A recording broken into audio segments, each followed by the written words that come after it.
ஸ்டேபிளான ஒரு கூட்டணி, வெரி ஸ்ட்ராங்கான ஒரு கூட்டணி. இனிமேல் ஃபர்ஸ்ட் என்டிஏல திருப்பி வந்ததுக்கு அப்புறம் நிதிஷ் சொன்ன ஒரு வார்த்தை என்னன்னா, இனிமேல் நான் என்டிஏ விட்டு போக மாட்டேன். ஏன்னா அங்க அவ்வளவு பட்டிருக்காரு. இந்திய அலைன்ஸ்ல வந்து அவ்வளோ அவமானமும் அவ்வளோ விஷயங்களும் பட்டு திருப்பி வந்திருக்காரு. சோ அதனால இங்க இருந்து அவர் போக மாட்டார். So it has built a mutual respect between both parties. Bharatiya Janata கட்சிக்கும் சரி ஜேடியுக்கும் சரி ஒரு மியூச்சுவல் ரெஸ்பெக்ட், ஒரு பாண்ட் 2019 எலெக்ஷனுக்கு அப்புறம் வந்திருக்கு. சோ இந்த ஒரு பாண்ட் வந்து இனிமேல் அழியாதுன்னு தான் நான் பாக்குறேன். ஏன்னா பாரதிய ஜனதா கட்சிக்கு இவங்களுடைய சப்போர்ட்டும் தேவை, இங்க வந்து பாரதிய ஜனதா கட்சியோட சப்போர்ட் இவங்களுக்கு. ஆனந்த் சொன்ன அந்த விஷயத்துல சில ஏதாவது ஒரு உண்மை இருக்கிறத நீங்க பாக்கல. அதாவது நிதிஷ் வந்து almost nearing his career end.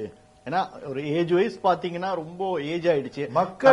மக்கள் எப்ப முடிவு பண்றாங்களோ இவருக்கு எண்டுன்னு, அப்பதான் அவருக்கு எண்டு. அது வரைக்கும் அவருக்கு எண்டு கடை இல்ல. அவரு போயிட்டே இருப்பாரு, மக்களுக்கு நல்லது செஞ்சுட்டு இருப்பாரு. மோடி அவர்களுடைய அரசும் கூடவே இருக்கும்.